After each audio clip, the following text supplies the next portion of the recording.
Good morning money persons, welcome to ask money person. మన ఈరోజు first question Joseph గారు పంపించారు.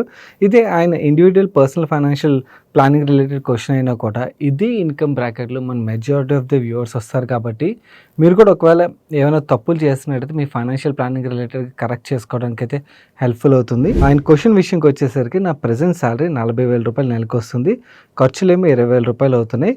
రిమైనింగ్ 20,000 రూపాయలు ఏదైతే ఉన్నదో దానిలోంచి 3,000 రూపాయలు నేను ఎస్ఐపి చేస్తున్నాను, 5,000 రూపాయలు గోల్డ్ స్కీమ్లో ఇన్వెస్ట్ చేశాను 11 నెలల కోసం అని చెప్పి కంప్లీట్ అయిపోతుంది. కంప్లీట్ అయిపోయిన తర్వాత 5,000 రూపాయలు నేను ఎస్ఐపి రూపంలోని డైవర్ట్ చేసేస్తాను. ఇంకొక 12,000 రూపాయలు ఏదైతే మిగులుతుందో ప్రజెంట్ చిన్న చిన్న అప్పులోనే అవి 3 నుంచి 4 నెలల లోపల క్లియర్ అయిపోతాయి.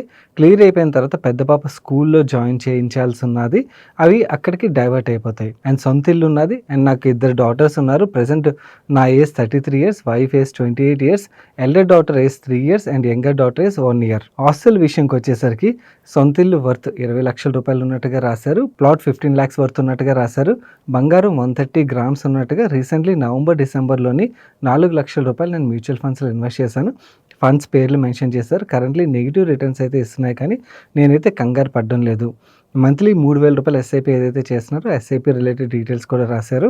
తన క్వశ్చన్స్ విషయంకి వచ్చేసరికి 2 పాపల పెళ్లి కోసం ఒక్కొక్క పాపకి 25 లక్షల రూపాయలు సేవ్ చేయాలని దాని ఇయర్స్ కూడా మెన్షన్ చేశారు, ఎప్పుడు కావాలన్నది. అండ్ సెకండ్ క్వశ్చన్ విషయంకి వచ్చేసరికి తన రిటైర్మెంట్ కోసం 60 లక్షల రూపాయలు కావాలి అండ్ 2045 కల్లా కావాలని అయితే రాశారు.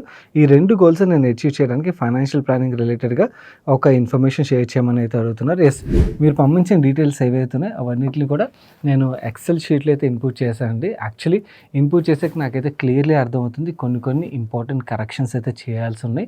అవి ఏ కరెక్షన్స్ చేయాలి, ఎలా చేయాలన్నది కూడా నేను మీకు ఎక్స్ప్లెయిన్ చేస్తాను ఎక్సెల్ షీట్లోకి తీసుకెళ్ళి.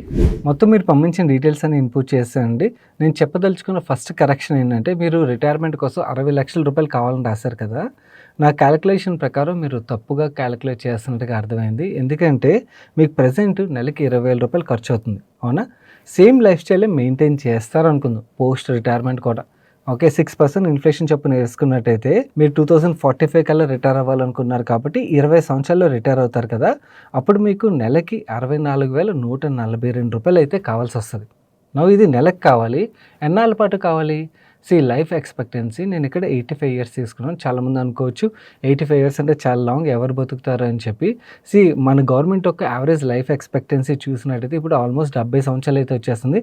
చాలామంది లాంగ్ బతుకుతున్నారు. ఒకవేళ ఎవరైనా ఎర్లీగా చనిపోయారు అనుకుందాం, ఓకే, వాళ్ళు బతికినంతకాలం ఆ డబ్బులు అయితే కంఫర్టబుల్గా వాళ్ళకి వాళ్ళ లైఫ్ని బతకడానికి అయితే హెల్ప్ఫుల్ అవుతుంది. అండ్ అలాగే ఏదైతే మిగిలిపోతుందో పిల్లలకి తదనంతరం ఆస్తి రూపంలో వెళ్ళిపోతుంది కదా. అదే అలా కాకుండా నేను 65గా చనిపోతాను, 70కే చనిపోతాను ప్లాన్ చేశారనుకోండి, 65 తర్వాత బతికితే అప్పుడు జాబ్ కావాలంటే జాబ్ దొరుకుతుందా పని చేయడానికి? అండ్ జాబ్ చేసే ఎనర్జీ ఉంటుందా? ఉండదు కదా. అందుకని మనం లాంగ్ ప్లాన్ చేయడం చాలా ఇంపార్టెంట్ అన్నమాట. అందుకని నేను 85 ఇయర్స్ తీసుకున్నట్టయితే మీకు 32 సంవత్సరాల పాటు మీరు కూర్చొని తినాల్సి వస్తుంది. నేను ఇన్ఫ్లేషన్ ఏదైతే ఉంటుందో 6% ఇన్ఫ్లేషన్ పోస్ట్ రిటైర్మెంట్ కూడా తీసుకుని దానిపైన ఒక 2% రిటర్న్ జనరేట్ చేస్తున్నారు అనుకుందాం. ఇది 6% ఉండొచ్చు, 4% ఉండొచ్చు, 3% ఉండొచ్చు, what ever it is, inflation మీద 2% రిటర్న్ అయితే జనరేట్ చేస్తున్నారు అనుకున్నట్టయితే పోస్ట్ రిటైర్మెంట్ ఎనీవేస్ ఈక్విటీస్లో ఎక్కువగా పెట్టలేం కాబట్టి ఇలా తీసుకున్నట్టయితే మీకు 1,85 లక్షల రూపాయలు అయితే కావాల్సి వస్తుంది. 60 లక్షలతో మీ రిటైర్మెంట్ ప్లానింగ్ ఏదైతే ఉన్నదో ఫస్ట్ అది మీరు చేస్తున్న బిగ్గెస్ట్ మిస్టేక్ అని గుర్తుంచుకోండి. దీని రిలేటెడ్ కరెక్షన్ చాలా చాలా ఇంపార్టెంట్. సెకండ్ థింగ్, మీరు ఇప్పుడు ఏదైతే 8,000 రూపాయలు సేవ్ చేస్తున్నారో ఈ సేవింగ్స్ ఎలాగే కంటిన్యూ అయితే 60 లక్షల రూపాయల గోల్తో మీరు అచీవ్ చేయగలరా అంటే 60 లక్షల రూపాయల గోల్ని అయితే అచీవ్ చేయగలుగుతారు 2045 కల్లా. కానీ నేను ఇప్పుడు చెప్పాను కదా 60 లక్షలతో రిటైర్మెంట్ అయ్యే పాసిబిలిటీ లేదని చెప్పి. అలాంటప్పుడు మీరు యాక్చువల్లీ మీ 53 ఇయర్స్కి రిటైర్ అయిపోవాలనుకోవడం ఏదైతే ఉన్నదో దీన్ని కూడా మనం కరెక్ట్ చేయాల్సి ఉన్నది. ఎందుకంటే మీ ప్రజెంట్ ఫైనాన్సెస్ బట్టి కొంచెం మీరు ఎక్స్టెండ్ చేయడం అయితే చాలా ఇంపార్టెంట్ అండి. మీరు 60 వరకు వర్క్ చేయాలని మైండ్లో ఫిక్స్ అవ్వండి. ఎందుకంటే మీ ఫైనాన్సెస్ అయితే అదే చెప్తున్నాయి. అంటే నార్మల్ నేను ఎర్లీ రిటైర్మెంట్ గురించి చాలాసార్లు మాట్లాడుతుంటాను, కానీ అది మనకి ఫైనాన్సెస్ కూడా సపోర్ట్ చేయాలి కదా ఎర్లీ రిటైర్మెంట్కి. మీ కేసులో అయితే క్లియర్లీ అవ్వట్లేదు అన్నమాట. అందు గురించి అని చెప్పి మీరు 60 వరకు మైండ్లో పెట్టుకోవడం అయితే ఇంపార్టెంట్. ఎందుకంటే 53 అనుకున్నారు అనుకోండి, నార్మల్లీ అంటే మన రిటైర్ అయిపోయిన వ్యూవర్స్ ఎవరైతే ఉంటే మీరు చెప్పండి, 49 నుంచి స్టార్ట్ అయిపోద్దన్నమాట. అరే ఇంకొక 3 సంవత్సరాలు, 4 సంవత్సరాలు రిటైర్ అయిపోతానని చెప్పి ఆ అర్జ్ అయితే క్రియేట్ అయిపోద్దన్నమాట. అండ్ ఆ 53 వచ్చేసరికి రిటైర్ అయిపోవాలని చెప్పి మన మైండ్ అయితే చెప్పేస్తది.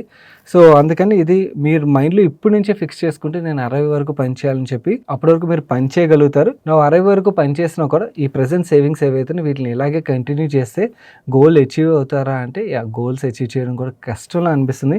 నువ్వు సెకండ్ కరెక్షన్ నేను చెప్పదలుచుకున్నది ఏంటంటే ఆ 12,000 రూపాయలు మీరు అప్పులు ఏవైతే ఇప్పుడు కడుతున్నాను అండ్ 3-4 నెలల్లో క్లియర్ అయిపోతాయి అండ్ అది పాప ఎడ్యుకేషన్కి వెళ్ళిపోద్ది అన్నారు కదా. 12,000 రూపాయలు నెలకంటే మీకు 1,44,000 రూపాయలు సంవత్సరం కావాల్సి వస్తుంది. అవునా? 1,44,000 రూపాయలు నాకు తెలిసి చిన్న పాప స్కూల్కి అయితే అవసరం ఉండదండి. 50,000-60,000 రూపాయలు మ్యాక్సిమం అవుతుంది, అంతకు మించి అయితే అవ్వదు. కాబట్టి మిగిలిన డబ్బులు ఏవైతున్నాయి అంటే నెలకి 5,000 రూపాయలు పాప స్కూల్కి అవుతుంది అనుకున్నట్టయితే మిగిలిన 7,000 రూపాయలు ఏవైతున్నాయి దాన్ని మీరు సేవింగ్స్కి డైవర్ట్ చేయగలిగినట్టయితే 8,000కి బదులుగా మీరు యాక్చువల్లీ 15,000 రూపాయలు నెలకి సేవ్ చేయగలిగినట్టయితే మీ గోల్స్ అచీవ్ చేయగలరా అంటే ఎస్, ఈ కేసులో మీ గోల్స్ అయితే అచీవ్ చేయగలుగుతారు. అండ్ ఇక్కడ ఒక చిన్న కరెక్షన్ చేయాల్సి ఉన్నది.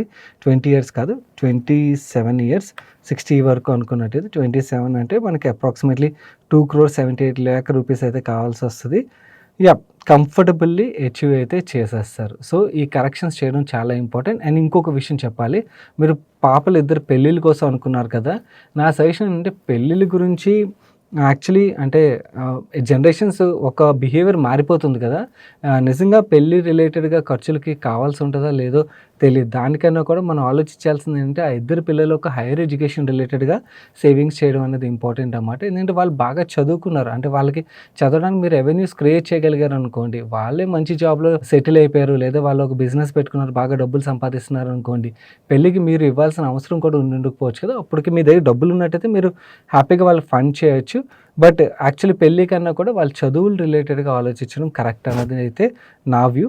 అంటే ఈచ్ ఫ్యామిలీకి ఒక్కొక్క ప్రిఫరెన్స్ ఉంటుంది. బట్ మీ కేసులోని పెళ్ళిళ్ళ విషయం కన్నా కూడా దీని రిలేటెడ్గా ఆలోచించి పెళ్ళి రిలేటెడ్గా చూడొచ్చు.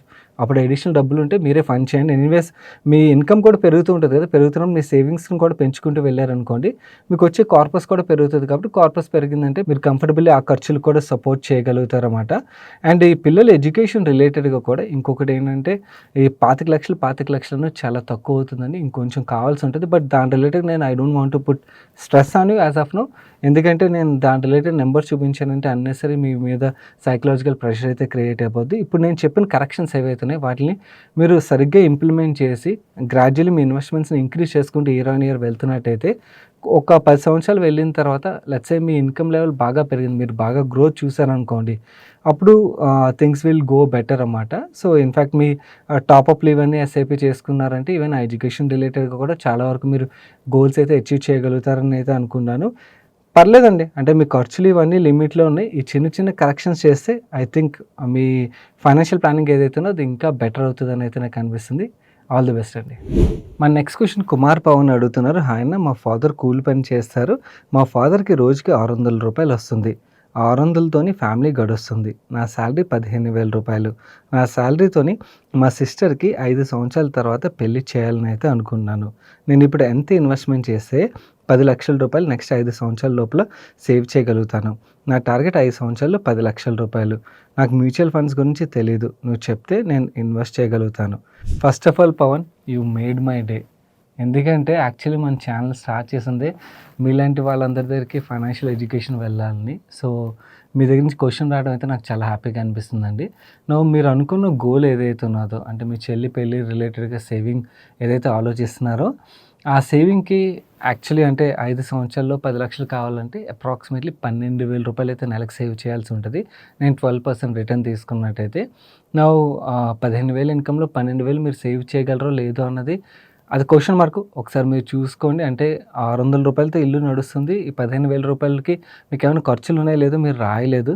ఒకవేళ ఆ 3,000 రూపాయలతో మీకు ఖర్చులు నడుస్తున్నాయి అండ్ ఆ 12,000 సేవ్ చేయగలిగితే మాత్రం ఎస్, మీరైతే మీ చెల్లి పెళ్ళికి ఆ 10 లక్షల రూపాయలు అయితే దాయగలుగుతారు Pavan. And I'm really happy అండి, ఎందుకంటే మీరు మ్యూచువల్ ఫండ్స్ రిలేటెడ్గా ఇన్వెస్ట్మెంట్ రిలేటెడ్గా ఆలోచిస్తున్నారు అన్నది నాకైతే చాలా సంతోషాన్ని అయితే ఇచ్చింది. ఈ డబ్బుల్ని ఎక్కడ ఇన్వెస్ట్ చేయాలి? ఓకే, నార్మల్లీ నేను ఏం తెలియని వాళ్ళకి ఇండెక్స్ ఫండ్లో ఇన్వెస్ట్ చేయడం బెటర్ అని చెప్తాను. కానీ నెక్స్ట్ 5 ఇయర్స్‌లో ఇండెక్స్‌లో మనం 12% జనరేట్ చేయగలమో లేదో నాకు కొంచెం డౌట్‌ఫుల్‌గా ఉన్నది. సో, ఇండెక్స్ ఫండ్ కన్నా కూడా అగ్రెసివ్ హైబ్రిడ్ కేటగిరీ ఫండ్స్ ఏవైతే ఉంటాయో మీకు ఇప్పుడు స్క్రీన్ మీద చూపిస్తున్నాను. మీ బ్యాంక్ అకౌంట్ లెట్స్ సే ఎస్‌బీఐలో ఉన్నది, లేదా ఐసీఐసీఐలో ఉన్నది, హెచ్‌డీఎఫ్‌సీలో ఉన్నదనుకోండి. మీరు వేరియస్ అప్లికేషన్స్ ఉంటాయి. గ్రో అని కానీ, జీరోదా అని కానీ ఏదైనా అప్లికేషన్ డౌన్లోడ్ చేసుకొని, అప్లికేషన్ ద్వారా మీరు యాక్చువల్లీ 2, 3 ఫండ్స్ మీకు కంఫర్టబుల్ అనిపించిన మ్యూచువల్ ఫండ్ కంపెనీస్ ఏవైతే ఉన్నాయో, అగ్రెసివ్ హైబ్రిడ్ ఫండ్స్ ఏవైతే మీకు ఇక్కడ స్క్రీన్ మీద చూపిస్తాను. వీటిల్లో మీకు తెలిసిన పేర్లు ఏవైతే వాటి యొక్క పర్ఫార్మెన్స్ కూడా చూపిస్తున్నాను చూడండి. ఎందుకంటే నేను యాక్చువల్లీ అంటే రికమెండ్ చేయకూడదు రెగ్యులేషన్ ప్రకారం, అందుకని చెప్పలేకపోతున్నాను. లేకపోతే నాకైతే చెప్పాలని అయితే అనిపిస్తుంది. ఇన్ఫ్యాక్ట్ మిమ్మల్ని వీడియో చూసి సెలెక్ట్ చేసుకోమని చెప్పడం కూడా చాలా కష్టం నాకు అలా. సో, దాని బదులు నన్ను అడిగితే మంచి మ్యూచువల్ ఫండ్ కంపెనీస్ మనకి టాప్ కంపెనీస్ ఏవైతే ఉన్నాయో వాటిల్లోని మీరు ఒక 3 ఫండ్స్‌ని సెలెక్ట్ చేసుకొని మీరు ఈ డబ్బుల్ని ఇన్వెస్ట్ చేయగలిగినట్టయితే మాత్రం కంఫర్టబుల్లీ అచీవ్ అయితే చేయగలుగుతారు. అండ్ తప్పకుండా స్టార్ట్ చేయండి. మీరు పంపించిన నెక్స్ట్ క్వశ్చన్కి ఆన్సర్ చేసే ముందు స్మాల్ రిమైండర్ గైస్, వీడియోలో షేర్ చేసిన ఇన్ఫర్మేషన్ మీకు హెల్ప్ఫుల్ అవుతుంది అనిపించినట్టయితే వీడియోని తప్పకుండా లైక్ చేయడం అయితే మర్చిపోకండి. అండ్ మీకు కూడా ఏదైనా క్వశ్చన్ మమ్మల్ని అడగాలనిపించినట్టయితే #AskMoneyPers అని కంటిన్యూస్గా మన వ్యూవర్స్ ఎలాగైతే రాసి వాళ్ళ క్వశ్చన్ రాస్తున్నారు, మీరు కూడా కామెంట్ సెక్షన్లో అలాగే రాసి మీ క్వశ్చన్స్ పంపించినట్టయితే మీ క్వశ్చన్స్ మాకు రీచ్ అవుతాయి. And financial planning related questions ఎవరైతే పంపిస్తారో డీటెయిల్గా రాస్తే మాకు ఆన్సర్ చేయడానికి కూడా కంప్లీట్లీ అండర్స్టాండింగ్ వస్తే దాన్ని బట్టి ఆన్సర్ చేయగలుగుతాం. మన నెక్స్ట్ క్వశ్చన్ సురేష్ గారు రాస్తున్నారు. Hi Sagar, what is the meaning of periodic call option? Currently ఆయన ఒక స్టాక్ గురించి రాశారన్నమాట. పీరియాడిక్ కాల్ ఆప్షన్లో ఉన్నది. ఈ పీరియాడిక్ కాల్ ఆప్షన్లో నాకు ఈ స్టాక్ మల్టిపుల్ డేస్లో కనబడుతుంది. ఇలా పీరియాడిక్ కాల్ ఆప్షన్లో ఎన్ని రోజులు ఒక స్టాక్ ఉంటుంది? అండ్ అలాగే ఒకవేళ ఏదైనా స్టాక్ పీరియాడిక్ కాల్ ఆప్షన్కి వెళ్ళే ముందు ఇన్వెస్టర్స్కి తెలుసుకోవడానికి ఎక్కడైనా ఆప్షన్ ఉంటుందా? అండ్ ఈ పీరియాడిక్ కాల్ ఆప్షన్ నుంచి ఏదైనా స్టాక్ ఎప్పుడు బయటకు వస్తుంది? అండ్ నాకు ఎక్స్చేంజెస్లో అందరూ సెల్లింగ్ సైడే కనబడుతున్నారు కానీ బయింగ్ సైడ్ కనబడట్లేదు అని అడుగుతున్నారు. చాలా మంచి క్వశ్చన్ అడిగారండి. ఎందుకంటే రీసెంట్ టైంలో చాలా స్టాక్స్ ఈ పీరియాడిక్ కాల్ ఆప్షన్లోకి అయితే వెళ్ళిపోతున్నాయి. అండ్ తెలియక చాలామంది ఇన్వెస్టర్స్ ఏంటంటే పీరియాడిక్ కాల్ ఆప్షన్లోకి వెళ్ళగానే ఇదేదో వర్స్ట్ కంపెనీ అనుకొని ఈవెన్ మంచి కంపెనీలు కూడా పానిక్ అయిపోయి సెల్ చేసేస్తుంటారు అనమాట. బేసికలీ మనకి ఫండమెంటల్స్ రిలేటెడ్ కంప్లీట్ ఐడియా ఉన్నదనుకోండి, అప్పుడు ఇలాంటివి ఏమైనా జరిగినా కూడా వరీ అవ్వం. బట్ ఫండమెంటల్స్ రిలేటెడ్గా కొంచెం షేకీ ఆర్ క్లారిటీ లేదనుకోండి, ఇలాంటివి ఏమైనా జరిగాయి అనుకోండి, హోల్డ్ చేసిన కంపెనీలను పానిక్ అయితే సెల్ చేసేస్తుంటారు అన్నమాట ఇన్వెస్టర్స్. ఇన్ఫ్యాక్ట్ ఇలాంటి టైంలో మీకు లోవర్ ప్రైస్లో దొరికే ఆస్కారం కూడా ఉంటుంది. కొన్ని స్టాక్స్ పీరియాడిక్ కాల్ ఆప్షన్లోకి వెళ్ళినప్పుడు చాలామంది ఇన్వెస్టర్స్ ఏదో స్టాక్లో జరిగిపోతుందని చెప్పి పానిక్ అయిపోయి అమ్మేస్తుంటారు అన్నమాట. So that will create even pricing related మనకు ఆపర్చునిటీ కూడా. సో మీకు పీరియాడిక్ కాల్ ఆప్షన్లోని ఎగ్జాక్ట్లీ ఏం జరుగుతుందో తెలిసిందనుకోండి, దీని రిలేటెడ్గా మీరు అడ్వాంటేజ్ కూడా తీసుకోగలుగుతారు అన్నమాట. సో అసలు ఏదైనా స్టాక్ పీరియాడిక్ కాల్ ఆప్షన్లోకి ఎందుకు వెళ్తుంది అంటే, మనకి టాప్ 100 కంపెనీస్ ఉన్నాయనుకోండి మార్కెట్లో లిస్ట్ అయినవి, వాటిలో లిక్విడిటీ అనేది చాలా ఎక్కువగా ఉంటుంది కదా. అంటే మీరు ఎప్పుడైనా బై చేయగలుగుతారు, ఎప్పుడైనా సెల్ చేయగలుగుతారు. వేరే చిన్న కంపెనీస్ విషయంకి వచ్చేసరికి మీకు సెల్ చేయడం, బై చేయడం అనేది ఎప్పుడైనా కూడా అవ్వదు. అన్లెస్ మీకు బయర్ ఉంటే మీరు సెల్ చేయగలుగుతారు, అండ్ మీకు సెల్లర్ ఉంటే మీరు బై చేయగలుగుతారు. అవునా? ఇలాంటి చిన్న మార్కెట్ క్యాప్ కంపెనీస్లోని లిక్విడిటీ అన్నది చాలాసార్లు చాలా తక్కువగా ఉంటుంది. అండ్ అలాగే కొన్ని కేసులు ఏం జరుగుతుందంటే లాస్ట్ 2 క్వార్టర్స్లోని యావరేజ్గా లిక్విడిటీ 2 lakhs కన్నా కూడా టర్నోవర్ తక్కువగా ఉన్నదనుకోండి. ఇన్ దట్ కేసు ఏంటంటే అలాంటి కంపెనీస్లోని వాల్యూమ్ అది పెరుగుతుంది అనుకోండి, ఇవన్నీ కూడా పీరియాడిక్ కాల్ ఆప్షన్లు అయితే పెట్టేస్తుంటారు అనమాట ఈ స్టాక్స్ని. ఎందుకంటే ఇన్వెస్టర్ని ప్రొటెక్ట్ చేయడం గురించి అని చెప్పి. ఎందుకంటే అస్సలు లిక్విడిటీ లేని స్టాక్స్, ఇల్లిక్విడ్ స్టాక్స్లో సడన్గా బజ్ కనబడుతుంది అనుకోండి, చిన్న ఇన్వెస్టర్ల రిలేటెడ్గా ఏమైనా రిస్క్ జరుగుతుందా, వీటిలో పంప్ అండ్ డంప్ జరుగుతుందా అని చెప్పి ఎక్స్చేంజెస్ ఈ స్టాక్స్ని అయితే ఈ పీరియాడిక్ కాల్ ఆప్షన్లో పెడతారు. పీరియాడిక్ కాల్ ఆప్షన్లో నేను ఏదైనా స్టాక్ వెళ్ళినట్టయితే ఏం జరుగుతుంది? సేమ్ మనం ఎప్పుడు పడితే అప్పుడు ఆర్డర్ ప్లేస్ చేసి బై సెల్ ఎగ్జిక్యూట్ అవుతావో టైం లిమిట్స్ అయితే ఉంటాయి అన్నమాట. 45 minutes మనం ఆర్డర్ ప్లేస్ చేయడానికి టైం ఉంటుంది. ఈ 45 minutes లోపల మనం ఆర్డర్ ప్లేస్ చేసిన దాన్ని ఎడిట్ చేసుకోవచ్చు, క్యాన్సిల్ చేసుకోవచ్చు, ఇవన్నీ ఆప్షన్స్ కూడా ఉంటాయి అన్నమాట.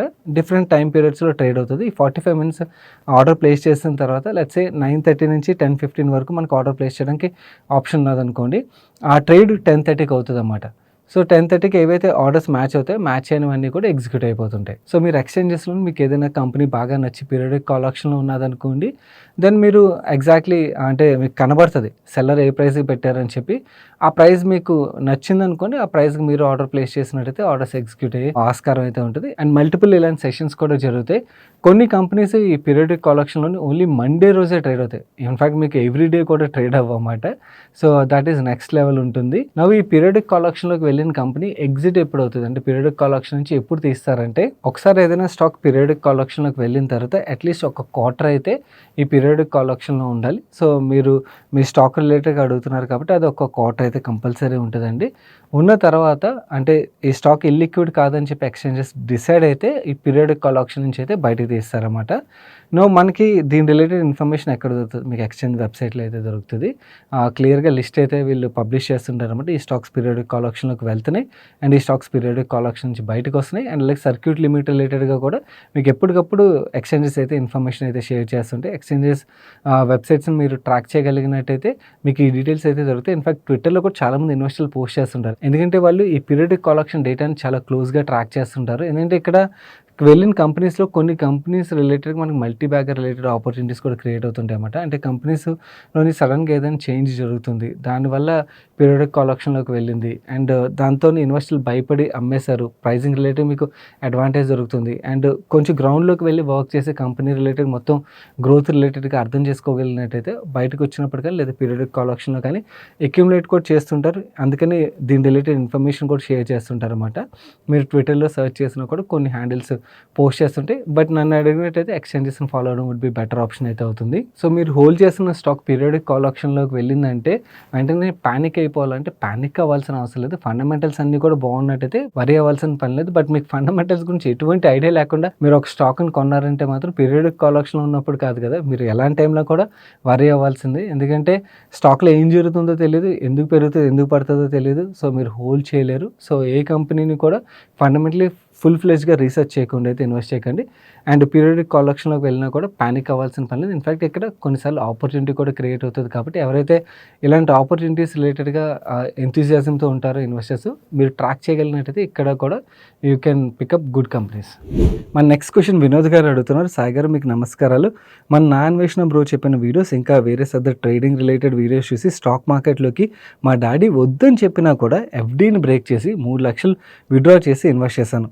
ప్రస్తుతం 2 స్టాక్స్ రిలేటెడ్గా రాశారు. లిస్టింగ్ గెయిన్స్ 10,000 రూపీస్ వచ్చి ఇంకా నా ప్రాఫిట్ అండ్ లాస్ విషయంకి వచ్చేసరికి 50,000 రూపాయలు లాస్లో ఉన్నాను. మార్కెట్ని ఆడుకునేది బిగ్ ప్లేయర్స్ ఉంటారని, నాలాంటి చిన్న ఇన్వెస్టర్స్ మార్కెట్ని అంచనా వేయడం సరికాదని గత 3 నెలల నుండి నాకు అర్థమైపోయింది. లాస్ట్ 5 ఇయర్స్లో ఎఫ్ఐఎస్ అమెరికాను వదిలి వేరే దేశాల్లో ఇన్వెస్ట్ చేశారు. ఇప్పుడు అమెరికాలో బూమ్ ఉంది కాబట్టి మన ఎకానమీలో రాబోయే 4 ఇయర్స్లోని ఎటువంటి గ్రోత్ ఉండదు అని చెప్పి తక్షణం ఎగ్జిట్ అయిపోయి ప్రశాంతంగా మా డాడీ చెప్పిన విధంగా ఎఫ్డీలో వేసి ప్రశాంతంగా ఉండడం బెటర్ అని చెప్పి ఆలోచిస్తున్నాను. ప్రస్తుతం నేను ఆయన కొన్ని స్టాక్స్ పేర్లు రాశారు. ఈ స్టాక్స్లో ఇన్వెస్ట్ చేశాను. మార్కెట్లో హోల్డ్ చేయాలో లేకపోతే ఎగ్జిట్ అవ్వాలో నాకు అర్థం కావడం లేదు. నాకు 35 సంవత్సరాలు మా డాడీ కొట్టడం తప్ప ఎప్పుడు ఇంతలా నన్ను తిట్టింది లేదు.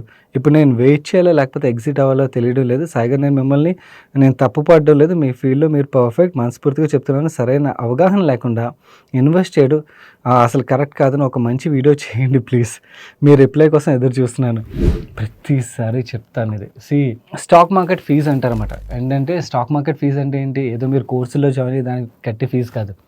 ఎవరైతే పీక్ ఆఫ్ ద బుల్ మార్కెట్లోని స్టాక్ మార్కెట్ని ఒక షార్ట్ టర్మ్లో డబ్బులు క్రియేట్ చేసే మిషన్ అని చెప్పి అక్కడ ఇక్కడ ఏవో ర్యాండమ్ వీడియోలు చూసి ర్యాండమ్గా ఫ్రెండ్స్ చెప్పిన విని బ్లైండ్గా స్టాక్స్ రిలేటెడ్గా వాళ్ళు అండర్స్టాండింగ్ పెంచుకోకుండా ఇన్వెస్ట్ చేస్తారు చూడండి, వాళ్ళ దగ్గర స్టాక్ మార్కెట్ కలెక్ట్ చేయాల్సిన ఫీజు కలెక్ట్ చేసేస్తుంది. That is what your loss is. Normal ఏంటంటే 2-3 సైకిల్స్ చూసిన తర్వాత సీజన్ ఇన్వెస్టర్స్ ఎవరైతే ఉంటారో వాళ్ళు అంటారు ఏంటంటే ఎవరైతే కొత్తగా ఏమీ తెలియకుండా బ్లైండ్గా ఇన్వెస్ట్ చేస్తారో వాళ్ళు స్టాక్ మార్కెట్కి అయితే ఫీజు పే చేయాలని చెప్పి. స్టాక్స్లోని ఇప్పుడు కాదు ప్రతిసారి చెప్తాను, మనం బ్లైండ్గా ఏదో ఎక్కడో చూసాం ఎవరో చెప్పారని చెప్పి ఇన్వెస్ట్ చేయడం అనేది ఎప్పటికీ కరెక్ట్ కాదు. ఎందుకంటే వేరే వాళ్ళు చెప్పారంటే వాళ్ళు ఎన్నో సంవత్సరాలు వాళ్ళు ఇన్వెస్ట్ చేసి ఉంటారు, వాళ్ళు మార్కెట్ రిలేటెడ్ వాళ్ళ అవగాహన పెంచుకుని ఉంటారు, వాళ్ళు దాని రిలేటెడ్గా వాళ్ళ ఇన్వెస్ట్మెంట్ రిలేటెడ్ డెసిషన్ ఏదైతుందో అది వాళ్ళకి హెల్ప్ఫుల్ అవుతుంది. అండ్ వాళ్ళకి ఏదైతే గెయిన్ వచ్చిందో మనం ఓన్లీ ప్రాఫిట్ చూడటం కాదు, వాళ్ళు పెట్టిన ఎఫర్ట్ని కూడా చూడాలి కదా. వాళ్ళు 3-4 సంవత్సరాలు మార్కెట్ రిలేటెడ్ అవగాహన పెంచుకున్న తర్వాత వాళ్ళకి ఆ ప్రాఫిట్లు వస్తాయి. మీరు ఫస్ట్ థింగ్ చేసిన తప్పు ఎఫ్డీ డబ్బులు తీసుకొచ్చి స్టాక్ మార్కెట్లో పెట్టడం. రెండో తప్పు పెట్టిన తర్వాత 3 నెలలకే దాని రిలేటెడ్గా మీ అంతటా మీరు కంక్లూషన్లోకి వెళ్ళిపోవడం. నన్ను అడిగినట్టయితే మీకు ఇండివిజువల్ కంపెనీస్ ఏవైతే మీరు ఇన్వెస్ట్ చేస్తారో వాటి రిలేటెడ్గా ఎటువంటి అవగాహన లేదని చెప్పి నాకు అర్థమవుతుంది. ఇలాంటి టైం మీరు ఆ స్టాక్స్ని ఎప్పటికీ హోల్డ్ చేయలేరండి.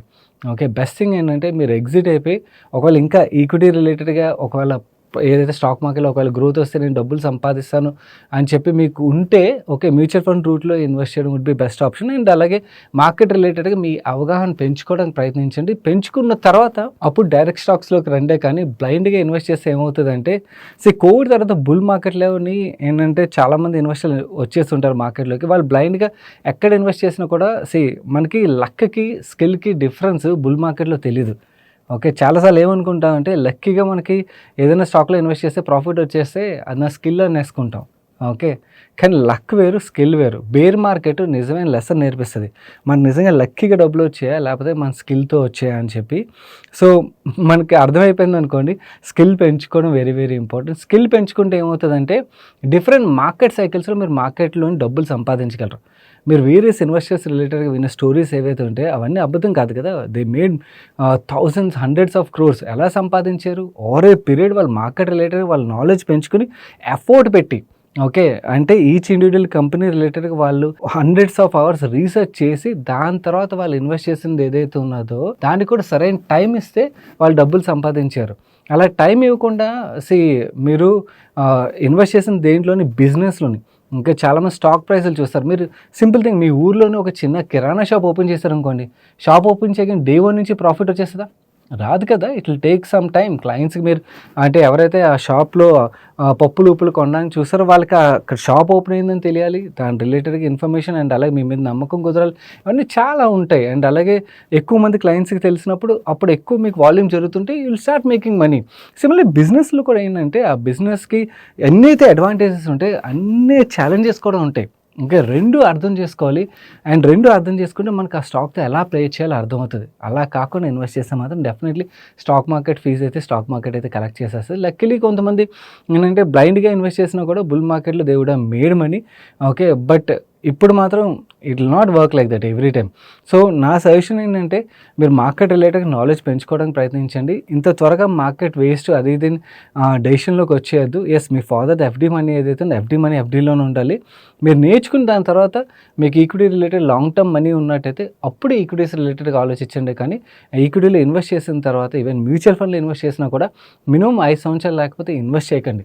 3 నెలలకి, 4 నెలలకి ఇన్వెస్ట్‌మెంట్ రిలేటెడ్‌గా మీరు ఇన్వెస్ట్ చేసిన తర్వాత పడిపోయిందని చెప్పి అసలు స్టాక్ మార్కెటే వేస్ట్, పెద్దవాళ్ళది గేము, ఇవన్నీ conclusions wrong. Okay. Don't think that only big players make money. ఏంటంటే చిన్న చిన్న వాళ్ళు కూడా చాలామంది they made their life. I personally నా ఫైనాన్షియల్ ఫ్రీడమ్ అచీవ్ చేసింది బికాస్ ఆఫ్ ఈక్విటీ మార్కెట్. చాలాసార్లు చెప్తాను. ఓకే. కాకపోతే ఇవన్నీ కూడా ఏదో ఫస్ట్ సైకిల్‌లోనే అయిపోలేదు. ఓకే. నేను నా స్టాక్ మార్కెట్ ఫీజు పే చేశాను ఫస్ట్ సైకిల్‌లోని. దాని తర్వాత నేను ఎఫర్ట్ పెట్టి నేర్చుకుని దాని తర్వాత ఏదైతే ఉందో దాంతోనే I made money. So, similarly many people అండి. మీరు end of the day unless you learn, you put that effort, మీరు ఆ శ్రమ పెట్టకపోతే ఫ్రీగా ఏది రాదు. ఓకే. సమ్‌టైమ్స్ ఏంటంటే షార్ట్ టర్మ్‌లో మన లక్ కొద్దీ ఫ్రీగా వస్తాయేమో కానీ లాంగ్ టర్మ్‌లో ఫ్రీ వర్కౌట్ అవ్వదు. You have to put your efforts.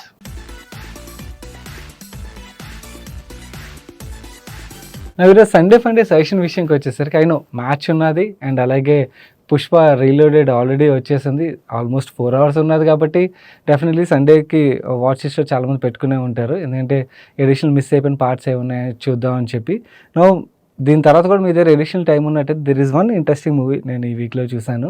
Identity అని చెప్పి జీ5లో స్ట్రీమ్ అవుతున్నది టొవినో థామస్‌ది. కాకపోతే అందరికీ నచ్చొచ్చు, నచ్చకపోవచ్చు. నాకైతే బాగానే అనిపించింది. థ్రిల్లర్ మూవీ అన్నమాట. మీ దగ్గర ఎడిషనల్ టైం ఉన్నట్టయితే you can definitely check it out. నేను అడిగిన నాతో పాటు చూసిన వాళ్ళందరికీ కూడా బాగానే అనిపించింది మూవీ అయితే. మన నెక్స్ట్ క్వశ్చన్ వేణు గారు అడుగుతున్నారు. నా age 45 years. I'm following your channel from last 5 years. Thanks a lot for your knowledge sharing. I had a personal finance question. I've been saving 20 lakhs for my elder son education, who is studying in inter second year, going to complete by March 2025, and he will be achieving 18 years by March 25, and I'll be saving 20 lakhs by then. Oh, super. My question is, I would like to use this 20 lakhs for his 4-year BTech and also for his MS education in US by saving additional for next 4 years. His BTech fees is around 4 to 5 lakhs per annum. I want to invest this 20 lakhs on his name and repay from that. My question is, where should I park this 20 lakhs to pay 4 lakh fee for every year? Can I generate any additional amount by investing this amount in mutual funds, as all amount is not used at one go? Okay అండి, let me show you in Excel. వేణుగారు మీ ఆలోచన అయితే కరెక్టే. ఈ డబ్బులు మీ అబ్బాయి పేరు మీదకి transfer చేసినట్టయితే బెస్ట్ అవుతుందండి. ఎందుకంటే మీరు గిఫ్ట్ ఇచ్చినట్టు అవుతది కాబట్టి తన పేరు మీద టాక్స్ అయితే రాదు. అండ్ దాని తర్వాత ఈ డబ్బుల మీద ఏదైతే ప్రాఫిట్ ఉంటదో తను ఎలాగో టాక్స్ బ్రాకెట్‌లో ఉండడు కాబట్టి దాని మీద కూడా మీరు టాక్స్ అడ్వాంటేజ్ అయితే పొందగలుగుతారన్నమాట. సో, ఇట్స్ బెస్ట్ అన్నమాట ఆ స్ట్రాటజీ అనేది. తను 18 సంవత్సరాలు వచ్చేసింది కాబట్టి పాన్ కార్డ్ కూడా అప్లై చేసేయండి. అప్లై చేసి ట్రాన్స్‌ఫర్ చేయడం వుడ్ బి బెస్ట్ థింగ్ అవుతుంది. నవ్వు 20,00,000లోని మీకు ఇమ్మీడియేట్‌గా 4,00,000 అయితే కావాల్సి ఉంటది. ఏప్రిల్, మేలో కావాల్సి ఉంటది కాబట్టి అది బ్యాంక్ అకౌంట్‌లోనే ఉంచండి. అండ్ ఇంకొక రూ. 3,73,000 మీరు ఒక బ్యాంక్ ఎఫ్‌డీలో పార్క్ చేశాను. నేను ఇక్కడ 7% తీసుకున్నాను.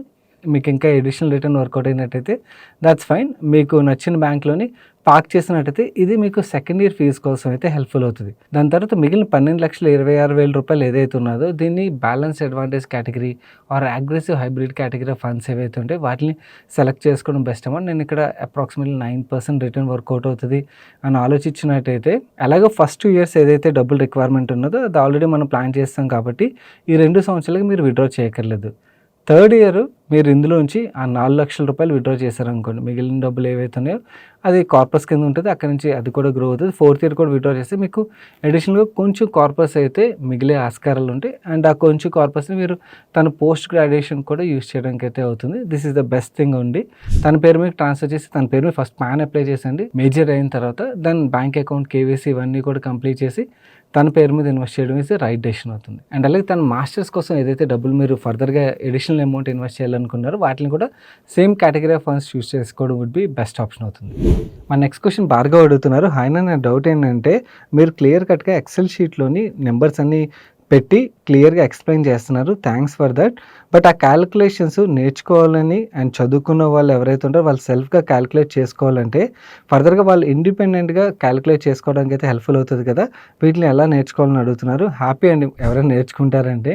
ఆల్రెడీ ఛానల్‌లోని మనకి ఫైనాన్షియల్ క్యాలిక్యులేషన్స్ ఎలా చేసుకోవాలన్న దాని మీద ఒక ఫుల్ ఫ్లెడ్జ్డ్ కోర్స్‌నే అప్లోడ్ చేసాం. చాలా తక్కువ మంది ఇంట్రెస్ట్ చూపిస్తారు ఇలాంటి సిరీస్‌ల మీద. బట్ యెస్, మీరు నేర్చుకోగలిగినట్టయితే ఇన్‌ఫాక్ట్ నేను ఇప్పుడు ఒక ఫైనాన్షియల్ ప్లాన్ రిలేటెడ్ మీకు ఒక క్యాలిక్యులేషన్ అయితే షేర్ చేస్తాను. అండ్ ఫైనాన్షియల్ ప్లాన్ అనేది కాన్స్టెంట్ కాదు, ఎప్పటికప్పుడు మారుతూ ఉంటుంది. మారినప్పుడు మీరు కరెక్ట్ చేసుకొని మీ అంతట మీరే క్యాలిక్యులేట్ చేసుకోగలిగితే ఇంకా బ్యూటిఫుల్‌గా ఉంటుంది కదా! మీకు ఆ సిరీస్ అయితే ఇక్కడ కనబడుతుంది కదా థంబ్‌నెయిల్, ఇక్కడ ఐ బటన్‌లోని ఈ వీడియోకి ఎండ్ కార్డ్‌లో అయితే ఉంచుతాను. మీరు నేర్చుకొని అండ్ మిగిలిన వ్యూవర్స్ కూడా మీరు ఎవరైనా నేర్చుకోవాలనుకున్నట్టయితే నా సజెషన్ అయితే యాక్చువల్లీ అందరికీ తెలియాలి. బేసికల్లీ మనకి క్యాలిక్యులేషన్స్ తెలిస్తే మనల్ని ఎవరు మోసం చేయలేరు. సో, ఆ క్యాలిక్యులేషన్స్ తెలియకే చాలామంది రాంగ్ ప్రోడక్ట్‌లో కూడా వెళ్ళిపోతుంటారన్నమాట. సో, ప్రతి ఒక్కళ్ళు ఆ బేసిక్ క్యాలిక్యులేషన్స్ అయితే నేర్చుకోండి. అడ్వాన్స్ పక్కన పెడితే ఓకే, ఫస్ట్ ఈ ఫైనాన్షియల్ క్యాలిక్యులేషన్ నేర్చుకుంటే మాత్రం డెఫినెట్లీ మీకైతే హెల్ప్‌ఫుల్ అవుతుంది. మన నెక్స్ట్ క్వశ్చన్ నరేంద్ర రాజ్ గారు అడుగుతున్నారు. నేను ట్యాక్స్ సేవింగ్ కోసం అని చెప్పి ఇయర్లీ ₹50,000 ఎన్‌పీఎస్ కడుతున్నాను. I come under 30% bracket. Is it good to invest in SIP to get more returns or should I continue to invest in NPS? Please advise bro. I'm grateful to you as a subscriber. I feel comfort and confident after watching your videos on financial planning. Please respond. Hey, hi Narendra garu. See, there are two types of people, NPS versus mutual fund related గా many people compare చేసి కొంతమంది mutual fund best అంటారు, కొంతమంది NPS best అంటారు.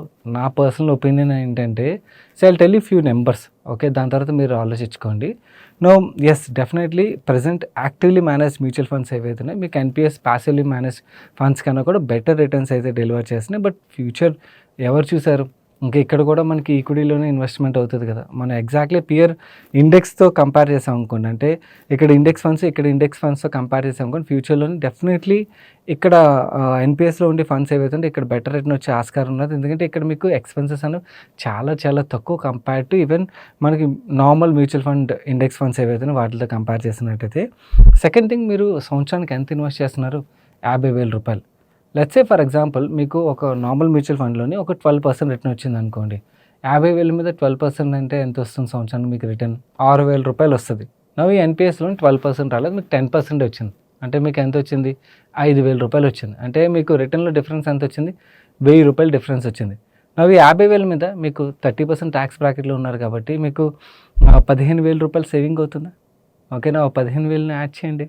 ఇప్పుడు return ఎక్కడ ఎక్కువ వస్తుంది? ఓకే. అండ్ ఇంకొకటి, సో మీరు ఎన్పిఎస్లో ఇన్వెస్ట్ చేసేది మీరు 30% బ్రాకెట్ అంటే నెలకి ₹4,000 అంటే మీకు అది పెద్ద మ్యాటరే కాదు కంపేర్ టు మీ ఓవరాల్ రిటైర్మెంట్ ప్లానింగ్లో, అవునా? No nothing wrong in investing in NPS kind of a product అన్నది నా వ్యూ అండి. I feel NPS is a good product. అలా అని నేను మ్యూచువల్ ఫండ్స్ వదిలేసి ఎన్పిఎస్లో ఇన్వెస్ట్ చేయాలంటే no, that is wrong. Okay, ఎన్పిఎస్లో ట్యాక్స్ బెనిఫిట్స్ ఏవైతే ఆ ట్యాక్స్ బెనిఫిట్ తీసుకోవడానికి ఇన్వెస్ట్ చేయడం అస్సలు తప్పలేదని నేను ఫీల్ అవుతాను. In fact that is actually right decision అని నేను ఫీల్ అవుతాను. అండ్ ఇంకొకటి ఏంటంటే ఇక్కడ మనకి మ్యాండేటరీ లాక్ ఇన్ ఉంటుంది. దీనివల్ల మనం లాంగ్ టర్మ్కి మ్యాండేటరీగా ఉంచుతాం. ఓకే, మిగిలిన డబ్బుల్లోని ఏంటంటే మనకి వేరియస్ టెంప్టేషన్స్ వల్ల ఎప్పుడైనా కూడా విత్డ్రా చేస్తాము. ఇక్కడ ఏంటంటే విత్డ్రా చేసే ఆస్కారం ఉంటుంది కాబట్టి వాటిని అలాగే ఉంచుతాం. దానివల్ల over a long period you can create good return అండి. ఎస్, పోస్ట్ మనకేంటంటే రిటైర్మెంట్ విడ్రాల్ రిలేటెడ్గా బెటర్ చేస్తారు రీసెంట్ టైంలో. ఇంతకుముందు ఇంకా రెస్ట్రిక్షన్స్ ఉండేవి, బెటర్ అయ్యి ఇన్ఫ్యాక్ట్ ఇంకొంచెం ఈజీ చేస్తే బాగుంటుంది. యాన్యుటీ పర్చేస్ చేయాలి ఇలాంటి తలనొప్పులు ఏవైతే ఉన్నాయో అది ఒకటే కొంచెం నాకు నచ్చింది. But that is fine. ఎందుకంటే ఓవరాల్గా వచ్చే బెనిఫిట్స్ ఇవన్నీ చూసినట్టయితే it's a good product. It's not, నేను బెస్ట్ ప్రోడక్ట్ అని చెప్పను, it's a good product and must have product. Okay, and ఈ ట్యాక్స్ బెనిఫిట్ ఇవన్నీ కూడా మీకు యాడ్ చేస్తే నార్మల్ ఎక్సెల్ షీట్లో చూపించిన నెంబర్స్లోనే ఇవన్నీ మాట్లాడరు. ఇవన్నీ కన్సిడర్ చేస్తే మీకు ఎక్కడ కూడా ఇన్ఫీరియర్ అయితే, మరీ ఇన్ఫీరియర్ ప్రోడక్ట్ అయితే అనిపించదు. అండ్ లాంగ్ పీరియడ్లో ఎవరు చూశారు? ఓకే, ఈవెన్ ఇక్కడ ఈ ప్యాసివ్ ఫండ్స్ ఏవైతే ఉన్నాయో మరీ లోయెస్ట్ ఎక్స్పెన్సెస్ ప్యాసివ్ ఫండ్ కదా, ఇవి బెటర్ పర్ఫార్మెన్స్ కూడా డెలివర్ చేయొచ్చాము కదా. So and in fact me overall education చిన్నదే కాబట్టి హ్యాపీగా కంటిన్యూ చేయడం ఇస్ ద బెస్ట్ థింగ్ అన్నది నా వ్యూ అండి. మన నెక్స్ట్ క్వశ్చన్ ప్రత్యూష గారు అడుగుతున్నారు. Recently I bought term insurance from Policybazaar. Since then Policybazaar people are calling me asking my interest in investment plans. I denied till now since I directly invest in mutual funds. But recently they have suggested a ULIP plan, Axis Max Life Sustainable Wealth 50 Index Fund. Representative is saying the insurance coverage is at free of cost. The past returns assumed as per their methodology is 25.2% CAGR for 10 years. The returns are tax free. I've gone through the documents and all but not able to conclude whether it is a good investment or not. There is no charges on premium allocation, surrender value, premium redirection etc. But mortality, FMC they are charging. Can you please share your view on this NFO please, since this is a tax free plan? Hi Pratisha garu, మీకు ఎవరైతే insurance free అని చెప్పి ఆ representative చెప్పారో వాళ్ళని ఒకసారి ఈ question అడగండి. ఆ మోర్టాలిటీ ఛార్జ్ అన్నారు కదా, అది దేని గురించి ఛార్జ్ చేస్తారని.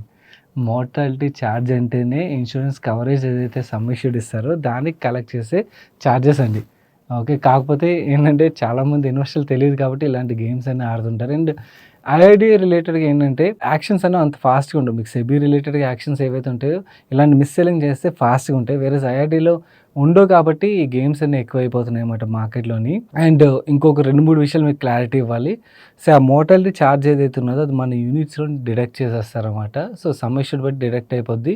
అండ్ ఆ ప్రీమియం కడతారు కదా ఆ సమ్ ఇష్యూడ్కి మీరు ఆ మోర్టాలిటీ రూపంలో ఛార్జెస్ రూపంలో. ఇన్వెస్ట్మెంట్ ఏదైతే ఉన్నదో ఎప్పుడైనా కూడా ఇన్వెస్ట్మెంట్ అన్నది మనం లాంగ్ టర్మ్కి ఉంచాం. ఓకే, అంటే లాంగ్ టర్మ్కి in the sense life long ఉంచాం. ఒక 10 సంవత్సరాల తర్వాత 15 సంవత్సరాల తర్వాత డబ్బులు రిక్వైర్మెంట్ ఉన్నప్పుడు విత్డ్రా చేస్తాం. అప్పటి వరకు మనం పే చేసిన ఛార్జెస్ ఏవైతే ఉన్నాయో అవన్నీ వేస్ట్ అయిపోతాయి. ఎందుకంటే ఇన్సూరెన్స్ కవరేజ్ మనం సరెండర్ చేయగానే జీరో అయిపోద్ది. ఓకే, అదే మీ టర్మ్ ఇన్సూరెన్స్ ఉన్నదనుకోండి ఆ ప్రీమియం చాలా తక్కువతోని మీరు లైఫ్ లాంగ్ కంటిన్యూ చేయొచ్చు. ఎంతకాలం మీ టర్మ్ ఉంటే అంతకాలం మీ టర్మ్ పాటు కంటిన్యూ చేయొచ్చు. సెకండ్ బిగ్గెస్ట్ ఇష్యూ, మీరు ఇన్వెస్ట్ చేస్తుంది ఇండెక్స్ ఫండ్లో రైట్. ఎఫ్ఎంసీ ఛార్జ్ ఎంత వీళ్ళు ఛార్జ్ చేసేది 1.35%. సేమ్ నేను పియర్ టు పియర్ కంపేర్ చేశాను అనుకోండి, మీకు index fund normal mutual funds ఏవైతే అవైలబుల్ ఉంటాయో వాటిలో మీకు ఎంత ఛార్జ్ పడుతుంది? 0.5, 0.6, 0.7 పడుతుంది. ఈ ఛార్జెస్ డిఫరెన్స్ ఏదైతే ఉన్నదో ఇది అండ్ అలాగే మోర్టాలిటీ ఛార్జ్, అడ్మినిస్ట్రేటివ్ ఛార్జ్ ఇవన్నీ కలిపి తీస్తే చివరికి చాలామందికి ఏంటంటే యూలిప్స్లో ఇప్పుడు ట్యాక్స్ ఉండదని చెప్పి అదొక పిచ్తోని అంటగట్టేస్తున్నారు. మీకు ఫండ్ పర్ఫామ్ చేయలేదనుకోండి, ఆ ఫండ్స్ పర్ఫామ్ చేయకపోతే ఫండ్ మేనేజర్ మీరు ఇన్వెస్ట్ చేసేటప్పుడు ఒక పర్సన్ ఉన్నారు అండ్ దాని తర్వాత మారిపోయారు, ఫండ్స్ పర్ఫామ్ చేయలేదు అనుకోండి, డూ యూ హ్యావ్ ఫ్లెక్సిబిలిటీ? మీరు ఆ ఫండ్ హౌస్ని అంటే మీ ఇన్సూరెన్స్ కంపెనీ నుంచి వేరే ఇన్సూరెన్స్ కంపెనీకి మూవ్ అవ్వడానికి యూ విల్ నాట్ హ్యావ్. ఒకసారి మీరు వెళ్తే లాక్ అయిపోయినట్టే. అదే మీరు వేరే ఫండ్స్లో ఇన్వెస్ట్ చేశారనుకుంటే ఆ ఫండ్ అండర్ పర్ఫామ్ చేస్తే మీరు వేరే ఫండ్ మూవ్ అవ్వాలని హ్యాపీగా మూవ్ అవ్వగలుగుతారు. ఓకే, సో ఫస్ట్ ఛార్జెస్ ఎక్కువ, సెకండ్ థింగ్ ఇది, థర్డ్ థింగ్ ఇంకా ముఖ్యంగా చెప్పాలి, ఇది యూలిప్ ప్లాన్ రిలేటెడ్గానే కాదు, మీరు ఈవెన్ ఏ మ్యూచువల్ ఫండ్ రిలేటెడ్గా అయినా కూడా ఎవరైనా మీకు బ్యాక్ టెస్టింగ్ ప్రకారం ఇంత రిటర్న్ వర్కౌట్ అయిందని చెప్పారంటే మాత్రం అది నమ్మద్దు. ఓకే, ఎందుకంటే ఓన్లీ బ్యాక్ టెస్టింగ్ ఆధారంగా ఇన్వెస్ట్మెంట్ రిలేటెడ్ డెసిషన్ తీసుకోవడం అనేది that is the biggest blunder అవుతుంది. ఎందుకంటే బ్యాక్ టెస్టింగ్లు అన్నీ కూడా బాగానే ఉంటాయండి పిక్చర్లు. కానీ రియాలిటీ విషయంకి వచ్చేసరికి కంప్లీట్‌లీ డిఫరెంట్ పిక్చర్ ఉంటదనమాట. నా ఓవరాల్ ఎక్స్‌పీరియన్స్‌లో చూసాను. So, don't blindly trust back testing numbers అనమాట. అవన్నీ ఎవరికి వాళ్ళు ఫేవరబుల్‌గా క్రియేట్ చేసుకునేవి. రియాలిటీ వేరు. అంటే ఇట్స్ సింపుల్ అండి. మీరు మొబైల్‌లో క్రికెట్ గేమ్ ఆడుతున్నారనుకోండి, మీరు సిక్స్‌లు కొట్టేస్తారు. ఓకే. స్టేడియంలోకెళ్ళి నిజంగా మీరు సిక్స్ కొట్టగలరా అంటే అది అయ్యే పనా? ఒక ఫాస్ట్ బౌలర్‌తోని? ఓకే. అయ్యే పని కాదు. Unless you practice you are seasoned player అనమాట. సో, ఇవన్నీ థియరిటికల్లీ బాగా నడుస్తాయి. ప్రాక్టికల్లీ వర్కౌట్ అవ్వవు. So, stay away from such products. నా సజెషన్ ఏంటంటే ఇన్స్యూరెన్స్ అంటే మనకు కావాల్సిన టర్మ్, హెల్త్, అసెట్స్ ఉన్నట్టయితే asset related insurance. That's it. Nothing beyond that. మిగిలినవన్నీ కూడా investment related various other revenues ఉన్నాయి. వాటిలో ఇన్వెస్ట్ చేయడం ఇస్ ద బెస్ట్ థింగ్. మా నెక్స్ట్ క్వెషన్ శివకుమార్ గారు అడుగుతున్నారు. హాయ్ సాయిన, నేను సాఫ్ట్‌వేర్ ఇంజినీర్. నా కూతురు వయస్సు 8 సంవత్సరాలు. నేను 10,000 రూపాయలు నా కూతురు ఎడ్యుకేషన్ కోసం 10 సంవత్సరాల పాటు మ్యూచువల్ ఫండ్స్‌లోని అండ్ అలాగే తన మ్యారేజ్ కోసం ఇన్వెస్ట్ చేయాలనుకున్నాను. అండ్ ఆల్సో ఇంకొక 10,000 రూపాయలు నేను షార్ట్ టర్మ్ 3 ఇయర్స్ కోసం ఇన్వెస్ట్ చేద్దాం అనుకున్నాను. Could you please let me know ఏ మ్యూచువల్ ఫండ్స్ బెటర్ ఉంటాయి ఈ బోత్ గోల్స్ కోసం?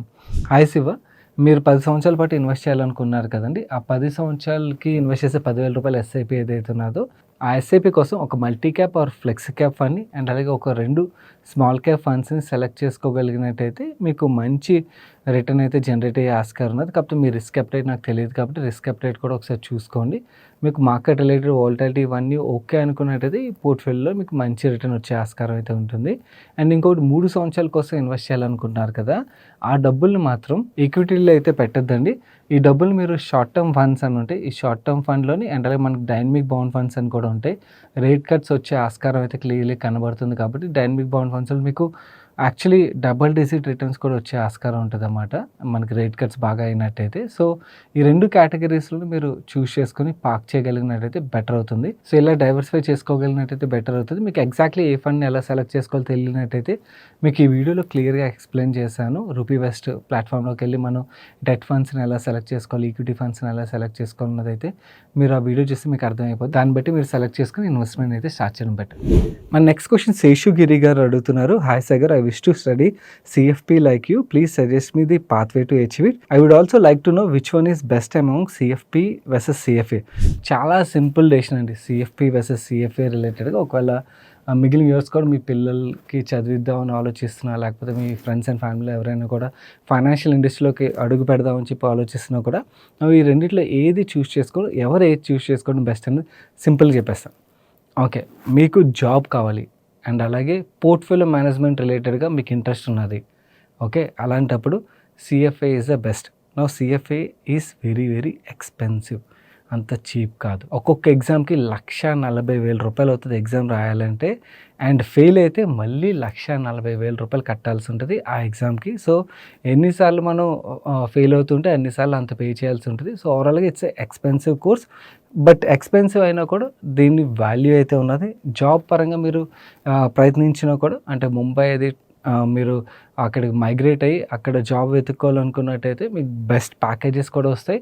అండ్ చాలా మంచి ఫైనాన్షియల్ ఇన్స్టిట్యూషన్స్ CFA చదివిన వాళ్ళు ఎవరైతే ఉంటారో వాళ్ళని హైర్ చేయడానికి కూడా చూస్తుంటారు. ఎందుకంటే చాలా తక్కువ మంది పాస్ అవుతారు. Just I think 3% 4% pass percentage ఉన్నది.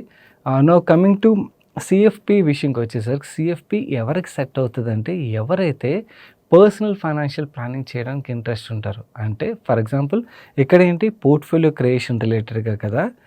పోర్ట్ఫోలియో క్రియేషన్ ఒక పోర్ట్ఫోలియో క్రియేట్ చేసేస్తారు. బట్ యాక్చువల్లీ ఇండివిజువల్ విషయంకి వచ్చేసరికి వాళ్ళు డబ్బులు సంపాదిస్తుంటారు. బట్ వాళ్ళు పర్సనల్ ఫైనాన్సెస్ ఎలా మేనేజ్ చేసుకోవాలో తెలియదు. దాని రిలేటెడ్ గైడెన్స్ కోసం వెతుకుతూ ఉంటారు. ఓవరాల్గా ఒక మంచి అడ్వైజర్ కోసం వెతుకుతూ ఉంటారు. అలా మీరు ఇండివిజువల్లీ ప్రాక్టీస్ చేద్దాం అనుకున్నారు అంటే ఒక అడ్వైజర్ రోల్లోని మీరు వర్క్ చేద్దాం, మీ సొంతంగా పని చేద్దాం అనుకున్నట్టయితే CFP బెస్ట్. ఎందుకంటే మీరు వేరియస్ ఎక్సెల్ క్యాలిక్యులేషన్స్ నేర్చుకుంటారు అండ్ ఇండివిజువల్స్ ఒక మనీని ఎలా మేనేజ్ చేయాలి అన్నది నేర్చుకుంటారు. సో, ఇక్కడ మీరు అలా ఆలోచిస్తున్నట్టయితే CFP అనేది పర్ఫెక్ట్ అవుతుందండి. కానీ CFP చదివి జాబ్కి వెళ్ళాలంటే మాత్రం మీకు పెద్దగా వచ్చే అడ్వాంటేజ్ అయితే ఉండదు. ప్రజెంట్ అయితే కొన్ని బ్యాంక్స్లో అది తీసుకున్నారు కానీ అంత పెద్ద ఎడిషనల్ మీకు దీని రిలేటెడ్ మనీ టైం స్పెండ్ చేసిన దానికి మీకు ఏమైనా అడిషనల్ శాలరీ వస్తుంది, హైయర్ ప్యాకేజ్ బీభత్సంగా వస్తుంది అంటే అంత డిఫరెన్స్ అయితే లేదు హానెస్ట్గా. ఓన్లీ మీరు ప్రాక్టీస్ చేస్తారంటే మాత్రం definitely CFP is best. Okay. Whereas job కావాలి అండ్ అలాగే పోర్ట్‌ఫోలియో మేనేజ్మెంట్ ఇంట్రెస్ట్ అంటే CFA is the best. So simple అర్థమైపోయింది అనుకున్నాను.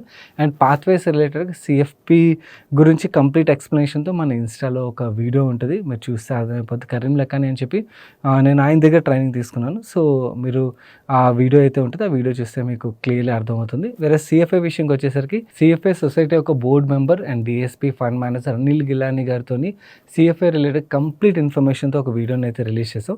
మీరు ఆ వీడియో చూస్తే మీకు పాత్‌వే రిలేటెడ్ క్లారిటీ వచ్చేస్తుంది. That's it for today's ask money పై షో గైస్. నేను బడ్జెట్ వీడియో చూసారా? మిస్ అయినట్టయితే తప్పకుండా చూడండి. ఇక్కడ ఎండ్ కార్డ్‌లో ఉంటుంది. అండ్ వీడియో నచ్చి ఇప్పటివరకు లైక్ చేయనట్టయితే వీడియోని లైక్ చేస్తూ మీ ఫ్రెండ్స్ అండ్ ఫ్యామిలీ మెంబర్స్‌కి హెల్ప్‌ఫుల్ అవుతుందంటే వాళ్ళకి తప్పకుండా షేర్ చేయడం అయితే మర్చిపోకండి. నేను సాయి కృష్ణ పత్రి మరొక మంచి వీడియోతో మీ ముందుకు వస్తాను. Till then bye bye, take care.